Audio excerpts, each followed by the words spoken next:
Welcome to the Hamumu Halloween Home Horror Hoedown, the podcast where we watch scary movies so you don't have to. From award-winning to completely unknown, we take them all way too seriously. I'm your host, Mike Hummel. And I'm your host, Solange Hummel. Now, warning, we use a ghoulish number of spoilers, so watch the movies first. Second warning, we don't know anything about anything, so don't take us seriously as we take these movies seriously. First, the news. There is a horror movie called Dude Bro Party Massacre 3. And the big news is that I have never seen that movie, which is... Wow. I mean, that's a shock. Yeah. I think maybe we should see it sometime soon. Okay. I've heard of it for years and very interested. That's not the movie we saw this week? No. This week, we saw the movie Delirium from 2018, which I think, because the title Delirium doesn't make any sense at all for this movie, I think what they really originally titled it was Dude Bro Party Massacre, either 1 or 2. Sure. Because obviously we wouldn't have a 3 otherwise. And that's what I've been calling it. That makes sense. That was definitely a Dude Bro Party Massacre. Yeah. All of those things existed in this movie. Yeah, except maybe the massacre. I mean, they all died. Did they? They Yeah, just sort they of all disappeared. ended up in her family photo at the end. I know. Spoilers. Wow. This is deep stuff that you're leaving out there. Okay, so Delirium, which I agree is not a title that makes any sense whatsoever, is the story of a collection of men, or dude bros, if you will, That have a party? who are of an indeterminate age. They sure are. I looked at the ages on IMDb, and I could only find an age for one of them, and he was 30 at the time of filming. Yeah. Which doesn't really fit the plot. No, because... like, these guys they all live in a big building together. They throw a raging party. They're hazing one another. I feel like this definitely is supposed to be early 20s at the latest, because these are college students. Well, I guess. We don't have proof that they're going to college, though. No, but, I mean, what else would it be? Well, here's the thing, though. This isn't a fraternity. It's very specific and named many times that this is Hell Gang. And we all know you don't have to be in your 20s to be in Hell Gang. I mean... there's only one thing you have to do to be in Hell Gang. So is your theory that this is a group of guys who grew up In their together 30s. and have been friends for like 3 decades, 2 decades, I don't know when they met, preschool, kindergarten, 3rd grade, who knows, that they've been friends for this whole time. They've created a little like group for themselves, Hell Gang, and they are now in their 30s, unmarried because they all had like Obviously. nagging girlfriends. Yes. They're all in their 30s and all doing some kind of job that apparently sustains them, but that they all kind of live in the same area and continue to throw big parties and continue to pretend that they are going to let other people join their club. Yeah, see, I was going to attack your point about how they've been together forever with the idea that, no, they're constantly initiating new people into But Hell they're Gang. not. I guess not. We witnessed 2 initiation attempts, and they both go badly. But they even talk about the fact, they're like, so if he's successful, Yeah. are we really going to let him in? And they were like, no.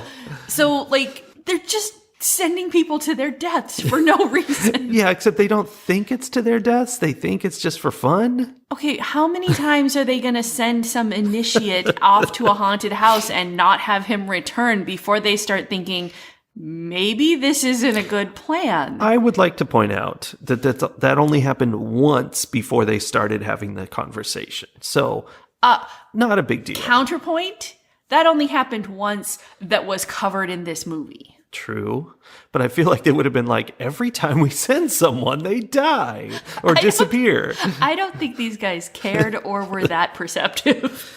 And yet they had girlfriends who were like, oh, we want to be in Hell Gang too. Yeah. But no, there's one rule in Hell Gang, and it's not that you don't talk about Hell Gang, because they talked about it a lot. Extensively. It's that you're a boy. Boys only. It was a no homers club for boys. So there's this group of guys, and they initiate potential new members who they never intend on actually letting become members by sending them to this haunted house. And what 30-year-olds are wanting to be in this club? Right? I mean, there was a lot of drinking, and apparently there are girls. Yeah, except the girls aren't allowed to be there. Oh, but they were at the party. They're just not allowed to go on the hell initiation runs. I don't know. And they were very annoyed. Like those girls acted exactly like whatever that little girl's name was, who was the only little girl in Little Rascals, who was always mad that they wouldn't let her go do the things. It's a good reference, Sully. Right? People are definitely going to remember Little Rascals. Like, that's how they were, though. They were just like, we want to play, too. Yeah. So they're not allowed to play. No girls allowed. They send these guys off. I think what they're supposed to do is they take this elaborate, recording rig. Yeah. That they have to wear, basically. They take it with them. They're supposed to go through the woods to this haunted house and stand on the porch and record proof that they were there, and then come back. And if they do that, then supposedly it's okay for them to be part of Hell Gang. Indeed. Yeah, this house has a very, very long driveway that even your mom would be jealous of, because... My mom, who has a mile-long driveway. Yeah. The intro to this movie is the previous kid, Billy, doing his attempt, and it's like 10 minutes of him walking through woods and going nowhere at all until eventually he shows up at a swimming pool, because this isn't some old house. It's like from 20 years ago or something. And it's huge because theoretically it was the house where this couple and their 19 children lived. Like it's basically looks like a dormitorium or something. Like, it's massive and has this empty swimming pool. So I can just, I'm picturing as they're filming this, the characters just having to go back and forth and back and forth and back and forth over the same land, the same ground so many times in order to show that there was all this distance between where the fence was and where the house was. Which I don't know why they needed there to be so much distance, but there it was. Yeah, it was. I mean, partly because they wanted to have their whole Blair Witch, we're running through the woods kind of scenes. They didn't have much going on there. This is not a found footage film, but almost a found footage film. It can't decide. Yeah. A lot of it is filmed because one of the main characters is super into filming everything. It's one of those ones where you get lots and lots of footage at the end of this group of friends, everything that they do. This one character documents everything that they do because he's a filmmaker or whatever. Mm-hmm. It's like when authors write books about authors. Yeah. Movies that make movies about movie makers. I'm just ugh, okay. Sure. But then it'll suddenly cut from that shot that is obviously being filmed to some shot that's not being filmed by a character. Right. It's just happening. Yeah. And it's the same type of camera, the same type of shot. So it's very weird. You never see, those shots, never saw the guy who had the camera. Oh. Or there was a time where he's I'll trust you. You're the only one I trust with my camera because I want to be in this too. And I'm like, dude, just be in it during one of the scenes when you're not filming it. Yeah. I mean, it's almost like they made the movie as found footage and they were like, oh, there's some shots we didn't get that we really wanted. And they just went back and shot those shots for no reason. Honestly, I'm grateful because the found footage part of it, I always have a hard time when there's found footage movies where they're running around in dark spaces and the camera's flying all over the place and you can't tell what's going on and everyone's screaming and it's way overwhelming. This was one of the worst of those. There were so many times where I was I just don't even have any idea what's happening right now. Yeah. I don't know where I am. I don't know who is in front of me, who's holding the camera. I don't know who's chasing them. I don't know. Did someone just die? Yes. Did we just fall down? I don't know.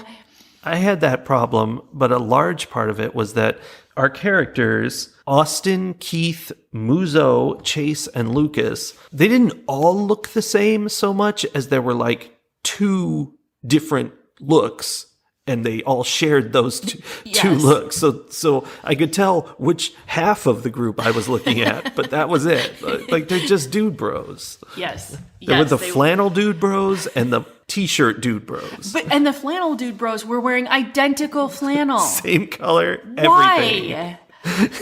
Yeah. Yeah, it was not easy to tell what was going on. So I was grateful for the not found footage pieces where there was a little bit it was a little less chaotic. It was a little more like, okay, I see where we are and who's here and all of that. Having complained about the found footage piece of it and all of that and how I didn't like that piece, I will say there were multiple times in this movie where there was somebody who showed up in a mirror or who flickered through the corner of the scene or was just a shadow somewhere where you really had to be paying attention or you wouldn't notice that they were there. And I like that. That's always fun. That's that paranormal activity piece that I really like. However, I noticed many of the times, I'm not going to say all because maybe there were things I didn't notice, I wouldn't know. The camera that was being used to record everything was pointing right at them, or someone was looking right at them because that's, we were seeing it because someone else was looking in that direction. Yeah. And none of these guys ever noticed or made any comment about or reacted in any way to there's an entire human shadow in this window where there's not supposed to be anybody. They all noticed the light is on. You didn't notice there was a human standing there?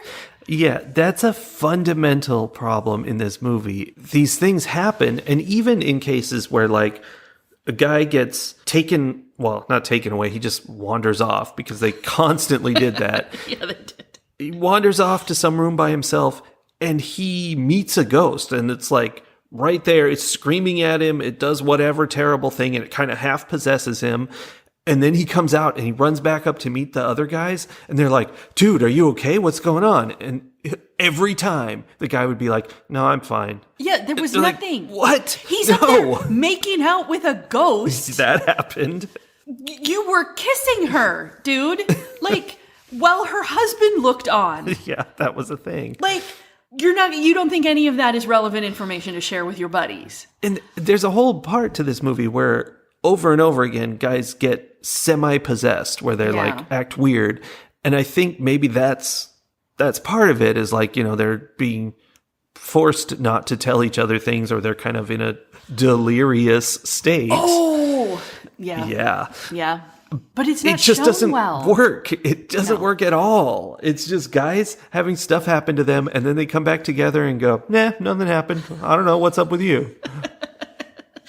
Okay, so all of that happened. None of them had any emotional reactions to anything. Nothing. And then we get to the end, and the credits are rolling, and then we start getting all this footage that this one guy had recorded of parties that they'd been on and times that they went to the swimming hole together. And the old swimming hole. All the stuff that they did. And it showed, it was footage that made me think, these guys are really good friends. They care so much about each other because they're all having emotions and taking care of each other. And I was where was all of this in the movie? Indeed. And that's what I want to get into. As Dude Bro Party Massacre 1, you would think that this is a toxic masculinity movie. And it's got that because there's the girls that can't be in Hell Gang, and then they show up and they're nagging them and it's all weird and stupid. The only women in this movie are either dead or obnoxious. Yes. But despite that stuff, when the Dude Bros are interacting with each other, they've actually got this whole embrace your feelings kind of anti-toxicity going on. Especially around Keith, who is the one who's afraid of everything. And they're all not all of them, but several of them are no, dude, Keith's really worried. Come on, guys, we got to check on him. It was, when I finally saw the clips at the end, I was like, oh, this is how these guys are. Like, they care about each other. It reminded me of like my nephew and his buddies, like, who are so close with each other. But for some reason, all of the emotion of that was stripped out during the movie. And they said the words. They were like, Keith is upset. Stop bothering Keith. Like, they looked out for each other in the sense of like, where is this guy? Where is that guy? But not with any level of emotion. Yeah. Except Keith. Keith had his emotions. Keith was afraid of everything. I mean, that was kind of what like was the funny. Accountant of the group. Was, this kind of story of the dude bros going into the haunted house. You would expect them to be full of bravado, and they're just like, well, I'm not scared of any ghost.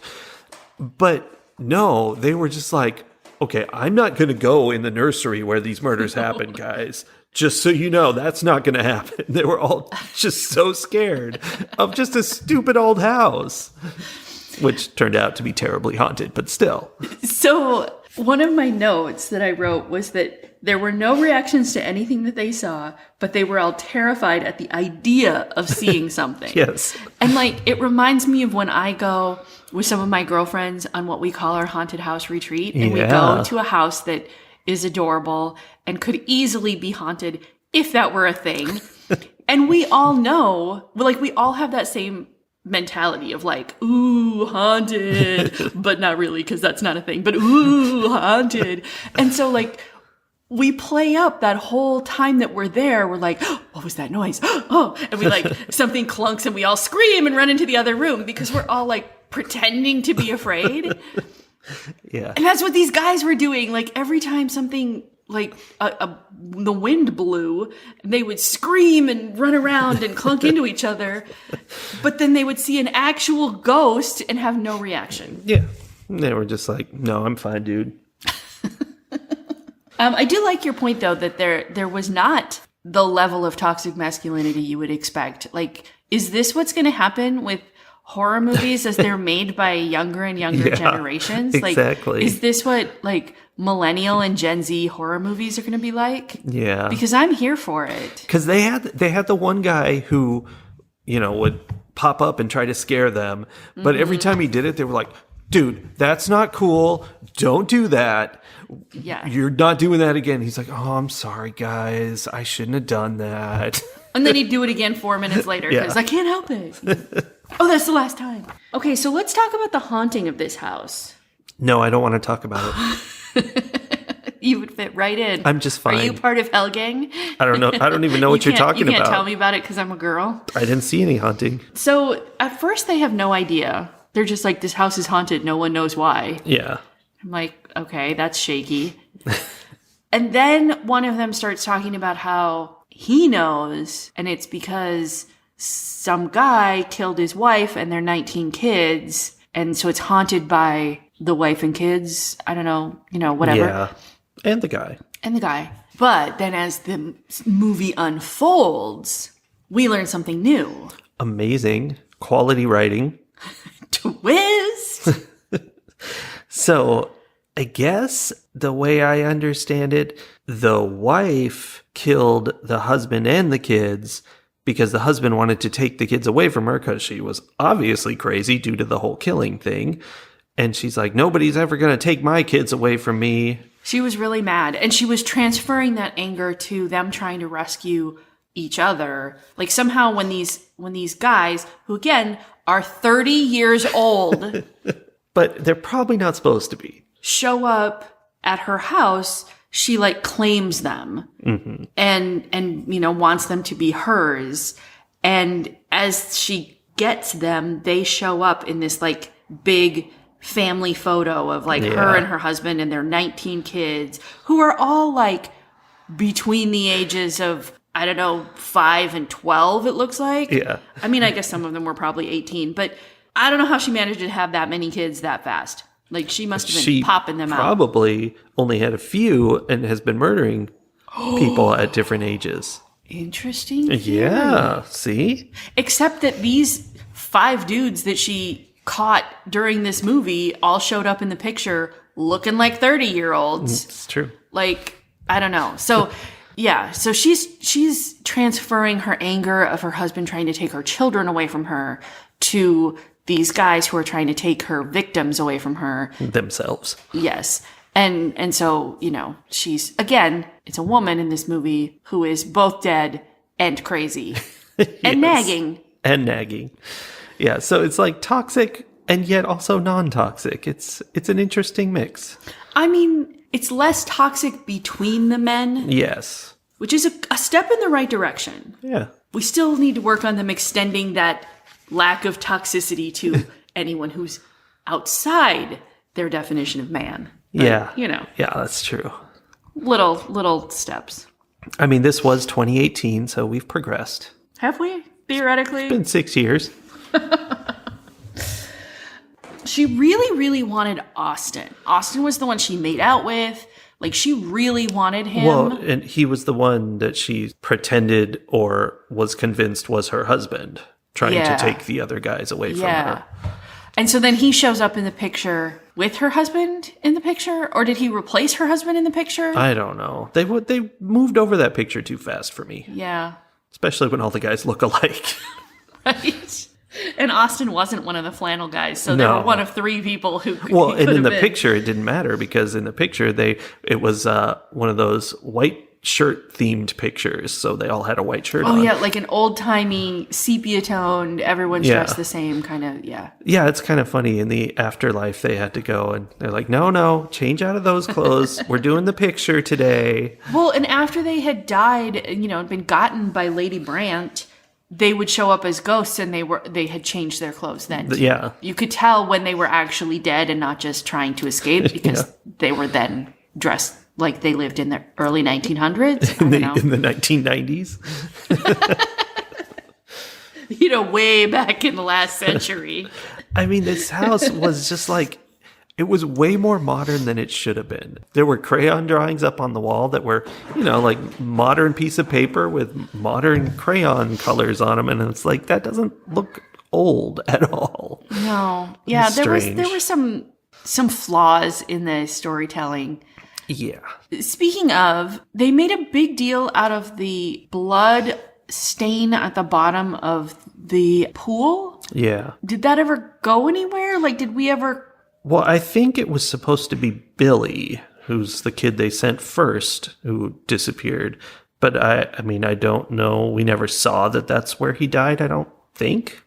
I don't think so either. Okay, Billy, he finds this swimming pool. A child's bouncy ball shows up, of course, and he touches it and it possesses him slightly. And then he meets this little girl in the corner of the swimming pool, and she's facing away from him. So you're like, oh no, what happens when she turns around? When she turns around, she's got like pale face makeup on, I guess.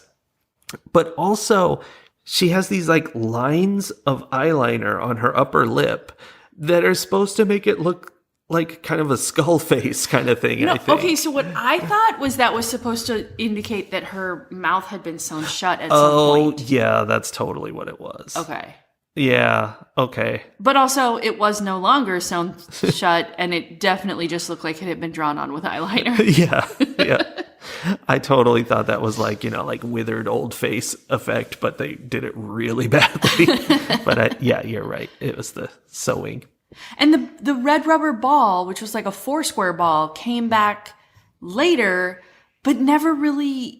It never really connected to anything. It was just one of those like, oh, it's spooky when a child's toy comes tumbling out of the darkness. 100% what they were doing. Literally all it was. But we're not going to actually explain this child's toy or why it's connected to the story. There were children that were ghosts, so that's good. However, a 4-square ball did not exist before the 70s. No, it was a very like well kept. Like it was still inflated. And let me tell you, having been an elementary school teacher, keeping a 4-square ball inflated for a full month is a task. It's a task. Okay, so the only other thing that I have to bring up about this movie is that I really feel like it needed more of a script. I was going to mention that in my review. Because most of the dialogue of this movie, there were definitely parts that were scripted where they were explaining like what they thought the haunting was, and there were definitely pieces that were thought out and scripted. But then, like, when they're running through the woods, there was clearly no script. It was just like, run through the woods and be scared. And maybe one guy, like, you're the one who's obnoxious and is trying to prank everybody. You're not afraid. You're just being a brat. And you're afraid of everything. Literally everything. And, like, your goal is to get this person to go here. Like, they had things that they were supposed to do, like in a murder mystery dinner. That's what they were doing. But they weren't given any direction as to how to do it. And so most of it was just them running around in the dark, yelling each other's names. This movie sounded realistic in the sense that everybody talked over everybody else and was yelling the whole time. And it was so hard to sit through all that noise. And realistic in the sense that if people don't know what to say, like, that's what happens. You just, like, say the same thing over and over again until you get what you want. You know, you have a purpose and you're, like, just driven toward that purpose. But there's a reason movies aren't like that, because that's not fun. That's why we hire writers. Yeah. Yeah, that was hard to hear. It's one of the things more so than almost any found footage I've seen. This was just yelling and overlapping speech, and it's just so hard. Chaos. Yeah. Yeah, it was very overstimulating. I think if you are someone who struggles with, like, when too many things are happening at once, this movie will be very stressful for you. Yeah. Oh, we forgot to mention the opening credits to this movie are the fanciest part of the entire movie.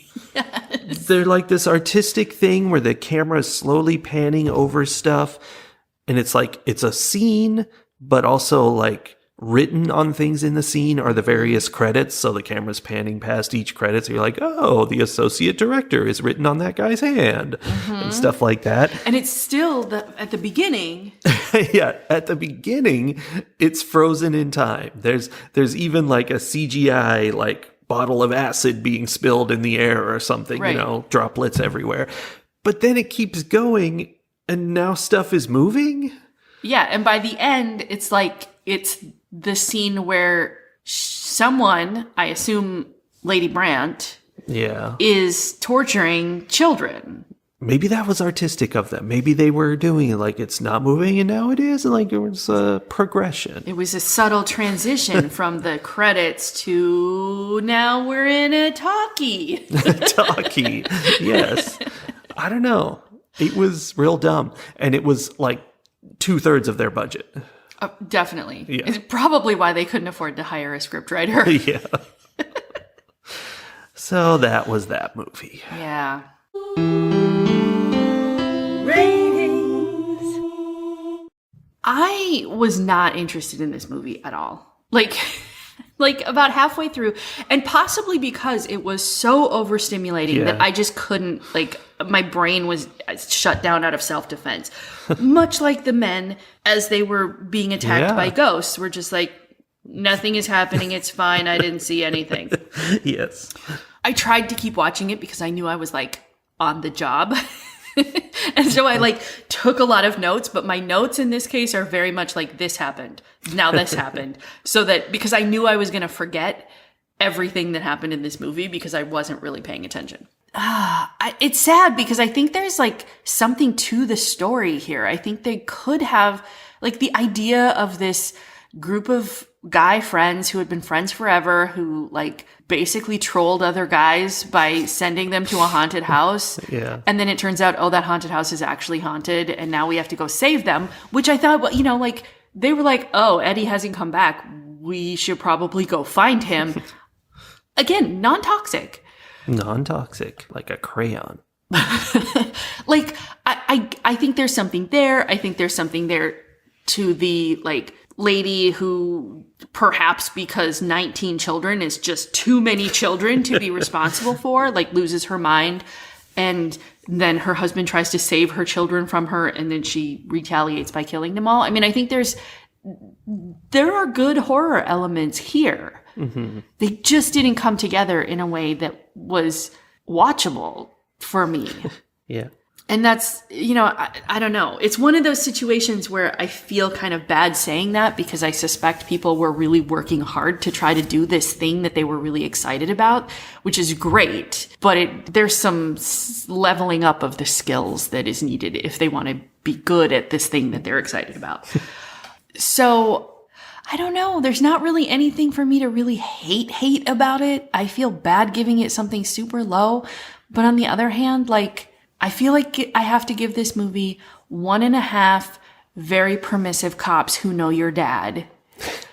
It just didn't work. Like, it wasn't good enough to be interesting, but it wasn't bad enough to be interesting either. It just was not interesting. Yeah, I think the screaming and overlapping really stands out. Like, we've watched a lot of low budget, junky found footage movies. And yes, people get kind of screechy in them, but not like this. This was exceptional in terms of dealing with people yelling at you. Yeah. So, I mean, I feel like I was a little interested in the story and how it goes. And whenever they started to quiet down a little bit, I'm like, okay, now we're going somewhere. And then, of course, something would happen and they'd all start yelling at each other again. But not something actually scary. No. Something completely innocuous would happen and they would all start screaming. Because when the scary stuff happened, they'd go, nothing happened. It's fine. So I think, there's not a lot of reason to watch this movie. It's a little above the level of like asylum trash movies. Yeah. But it's not worth seeing at all. I would not recommend this movie. And I also give it 1.5 very permissive cops who know your dad out of 5. Yeah.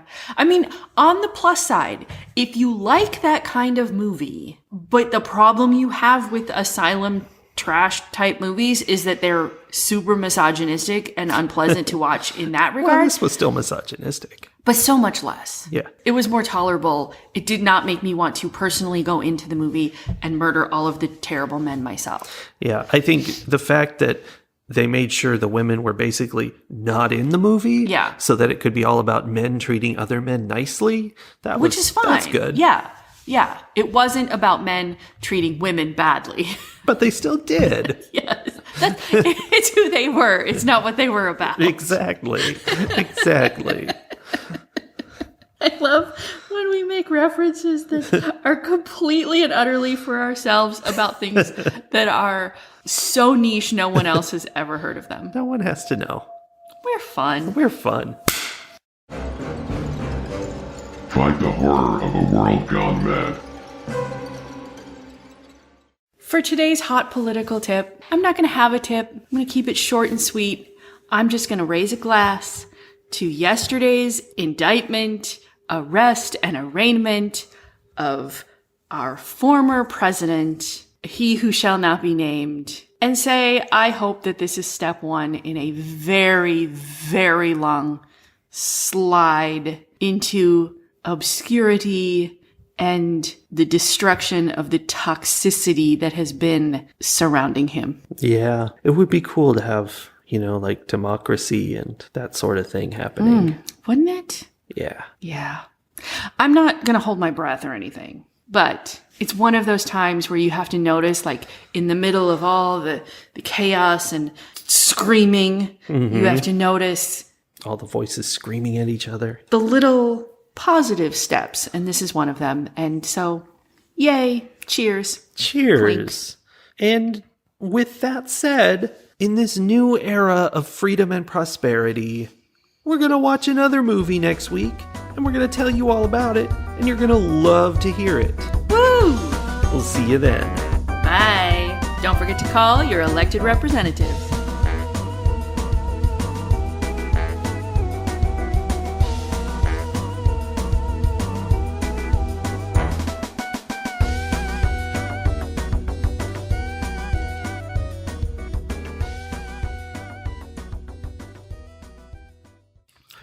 It's a small town. No one No one here expected what was to come during that hot summer in 1953. More to come later as we discuss the scarecrow in the cornfield. I don't know.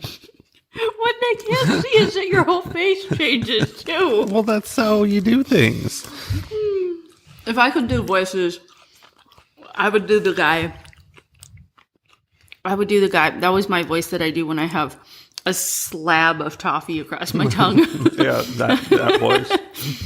No, if I could do voices, I would do the guy who does the daily podcast for the New York Times, because he has a very distinctive cadence. I don't know that well. He just puts weird pauses in the middle of sentences where they don't belong. Like William Shatner? Somewhat.